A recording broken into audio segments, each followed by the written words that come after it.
And we are seeing ICE presence here in Northeast Florida this week. Right. Agents were spotted running joint operations with FHP throughout our area. Florida, they're trying to get their hands on your money. Yeah, so the FBI is warning, don't fall for it.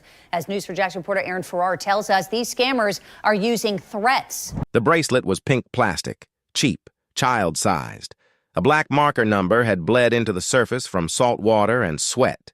It lay on the kitchen counter of a narrow two-story house on Southwest 14th Avenue in Little Havana, beside 3 Dominican passports, a stack of motel key sleeves, and a coil notebook wrapped in freezer plastic.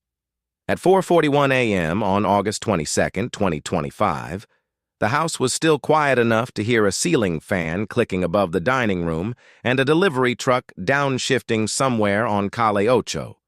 Then the front door blew inward under federal warrant. FBI agents crossed the threshold first. Homeland Security Investigations moved to the rear bedrooms.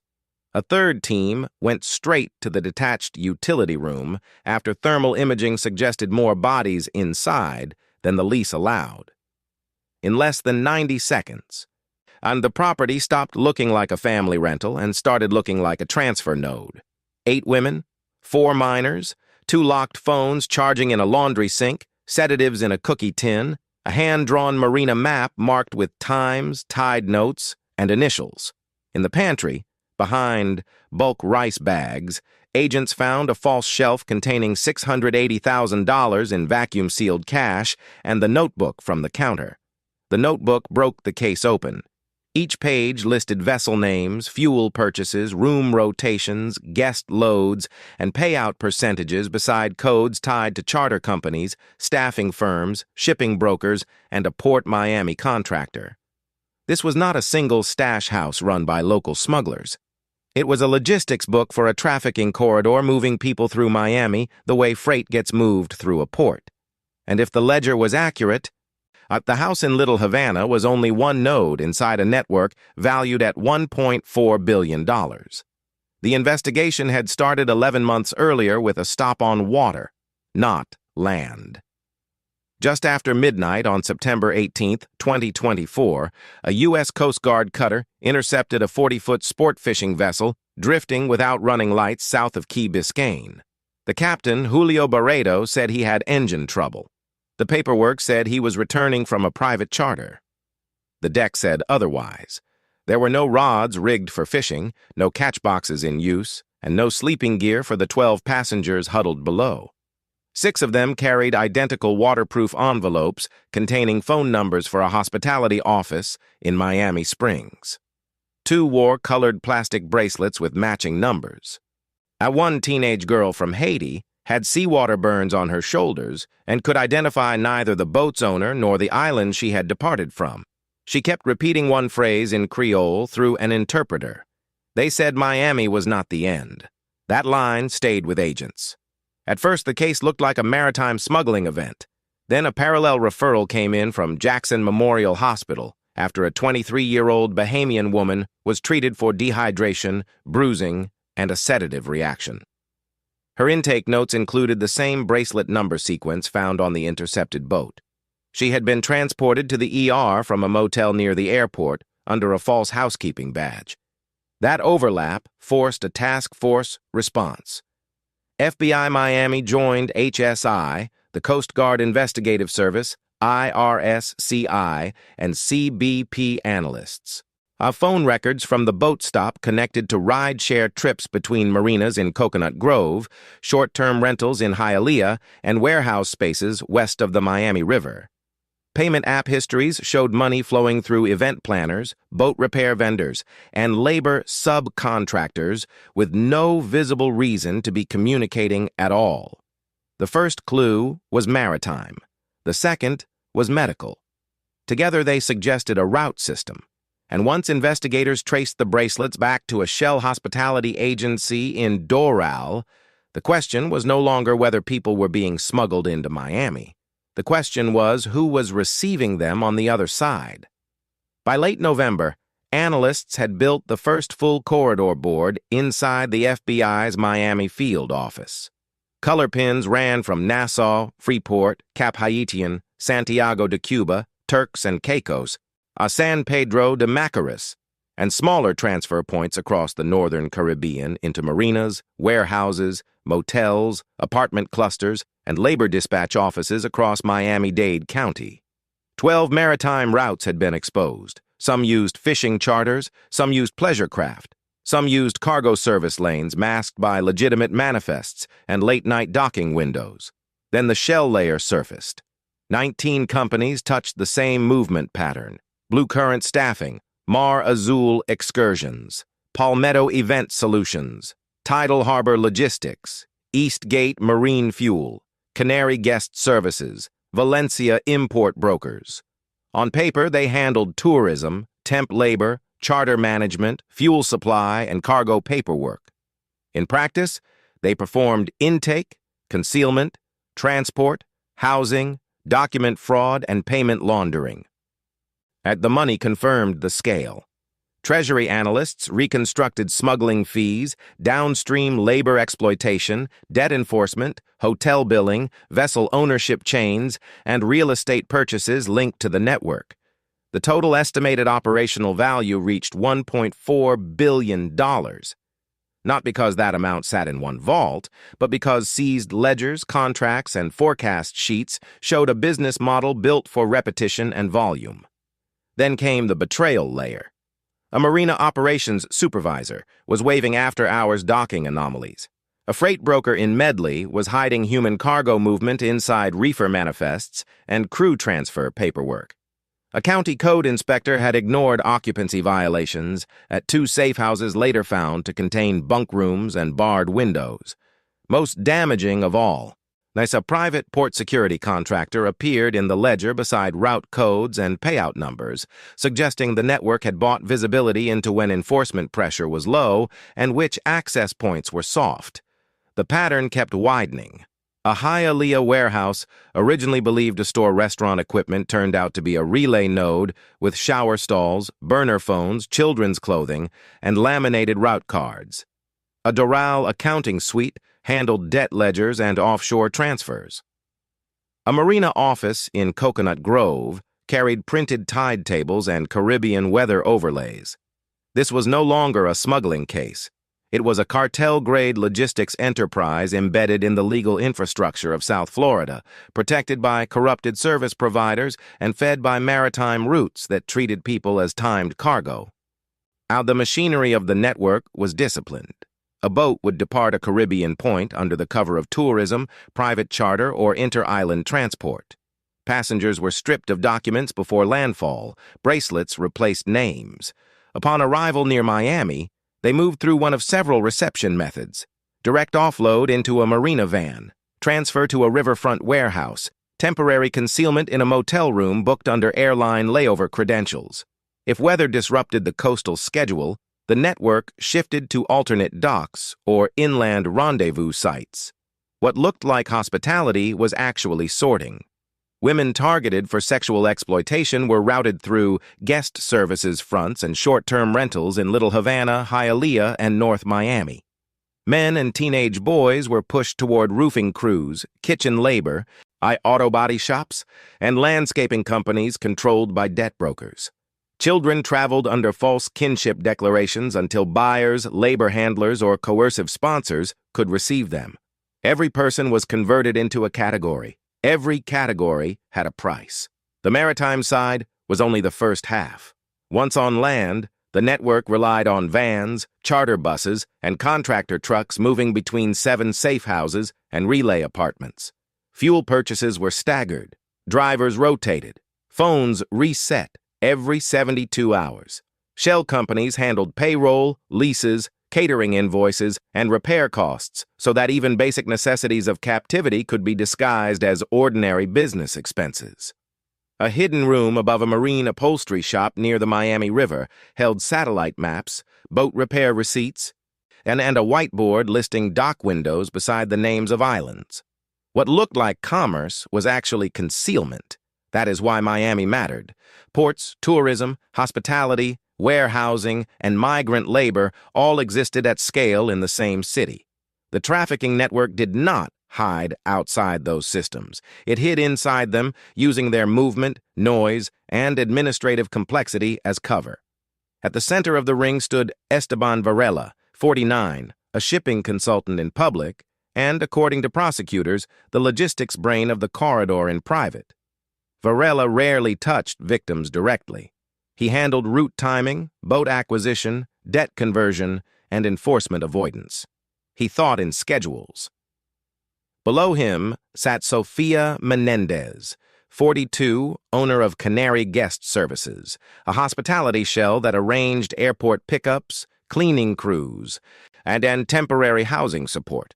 Investigators say she used the language of service to manage safe houses, assign victims, and calm nervous intermediaries who preferred not to see the machinery behind the paperwork. Rafael Dominguez, 37, ran waterfront movement.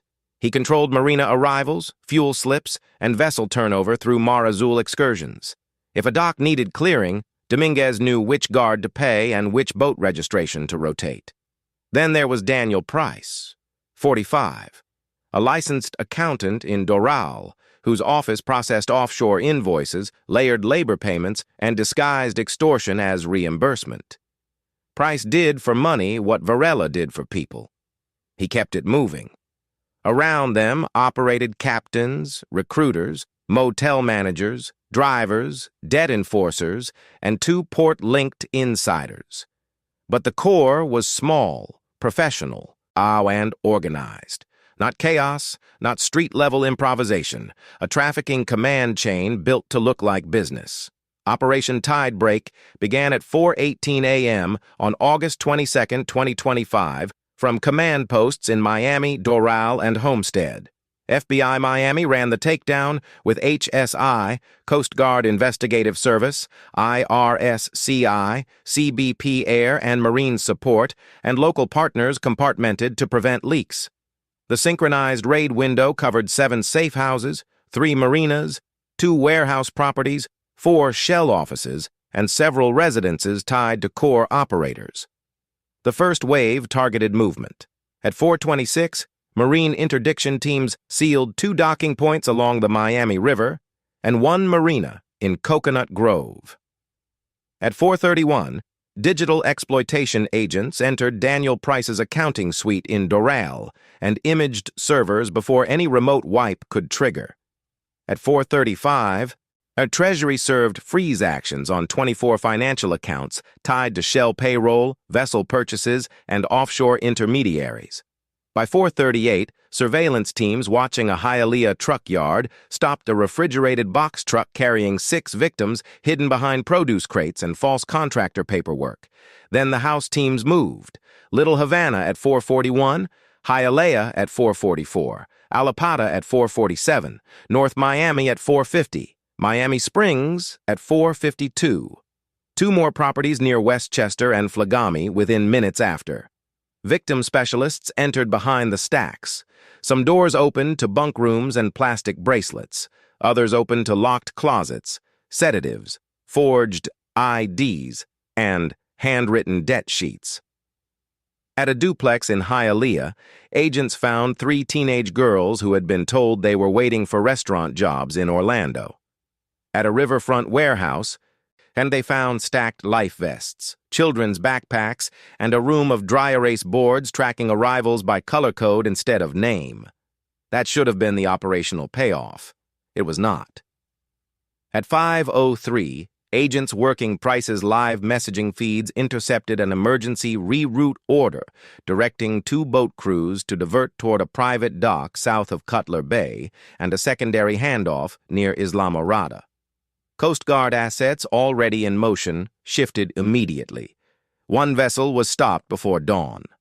The second ran for 19 minutes before it was boxed in near Elliott Key. On board were 11 more trafficking victims and 2 armed enforcers carrying satellite phones and route strips tied to one of the 12 exposed maritime lanes. Simultaneously, arrest teams took Esteban Varela at a condominium tower in Brickell, and Sofia Menendez at her Coral Gables home, Dominguez on a fuel dock in Coconut Grove, and 3 port-linked facilitators before shift change. By noon, 58 arrests had been made. 103 victims had been rescued. 7 safe houses were dismantled. 19 shell companies were under seizure review. $210 million in assets had been frozen or restrained. And even then, agents on scene kept saying the same thing. This was bigger than the night raid. The evidence inventory explained why. Agents recovered 71 burner phones, 23 encrypted devices, 14 handwritten ledgers, satellite maps for 12 maritime routes, forged kinship packets, labor debt contracts, motel rosters, fuel slips, and coded bracelet logs matching victims to transfers. Financial teams tied the shell network to 19 companies spanning staffing, charter services, marine fuel, guest housing, freight support, and event logistics. The paperwork showed the same system repeating across islands, docks, and neighborhoods. The asset picture hardened fast. Treasury traced $210 million in frozen or restrained holdings across bank accounts, vessels, condos, vehicles, brokerage instruments, and offshore-linked entities. That did not represent the entire network. It represented the portion federal authorities could catch quickly before lawyers, nominees, and overseas trustees could move the rest. Most revealing were the business records, forecast sheets, occupancy tables, route notes, fuel efficiency calculations. The trafficking enterprise had tracked people the same way a shipping firm tracks containers: timing, spoilage risk, client value, transfer cost. And that kind of evidence does more than prove crime. It proves design. Nadia St. Fleur, 19, told investigators she was given a pink bracelet on a beach in Haiti and told not to lose it because that is your travel name now. She said the moment that broke her was not the boat ride. It was arriving in Miami and realizing the people receiving her were calm, organized, and already knew where she would sleep, what debt she supposedly owed, and which phone she would be allowed to use. Miguel Reyes, 17, believed he was being brought to Florida for construction work. Instead, he passed through 2 safe houses, a warehouse shower room, and a labor trailer before rescue teams found him in the Hialeah truck yard. He later said the city looked normal through the van window: gas stations, palm trees, breakfast traffic. That made the fear worse. And the human cost here was not abstract. It was the conversion of geography into coercion, islands into feeder points, docks into intake gates, neighborhood houses into holding cells, a tourism capital into a trafficking machine. By early 2026, federal prosecutors had filed racketeering, human trafficking, forced labor, money laundering, harboring, maritime smuggling, document fraud, and obstruction charges against the principal defendants and dozens of supporting actors. Asset forfeiture moved against vessels, condos, warehouses, brokerage accounts, and shell-controlled businesses. Port security reviews were launched. Marina operators faced emergency compliance audits. Several labor subcontractors lost licenses or contracts. Publicly, the case was described as one of the most significant trafficking disruptions in South Florida in years. And that description was accurate. It was still incomplete, because the real significance of the Miami network was architectural. This was not a ring hiding in one warehouse or one motel corridor. It was a trafficking empire built from overlapping legitimate systems: tourism charters, labor dispatch, freight movement, accounting services, port access, and short-term housing. Each part had a legal use. Together, under cartel discipline and corrupted protection, they created a logistics platform for human exploitation. The numbers give the case its outline: a $1.4 billion estimated network value, 58 arrests, 103 victims rescued, 7 safe houses dismantled, 12 maritime routes exposed, 19 shell companies uncovered, $210 million in assets frozen. Those are not just statistics. They are proof of scale, repetition, and market logic. But the ending refused to stay clean. On a seized drive from Price's office, analysts found draft route studies for additional transfers through Bimini, Turks and Caicos, and the Dominican Republic, plus notes on shifting reception points north if Miami drew too much federal heat. Another ledger listed replacement company names already reserved through nominee agents. The network had been fractured hard. Its command structure had been hit. Its maritime lanes had been burned. Yet the commercial incentives that built it remained. That is the final warning. Trafficking at this scale does not survive on violence alone. It survives on infrastructure, on docks that stay busy, on hotels that do not ask enough questions, on labor markets that reward cheap bodies, on professionals willing to convert criminal movement into ordinary paperwork. Miami exposed the system because federal agents forced open the doors, the accounts, and the route maps all at once. But if those overlapping systems are allowed to drift back into silence, another network will not need to invent a new model. It will only need to lease a boat, rent a house, print a bracelet, and begin again.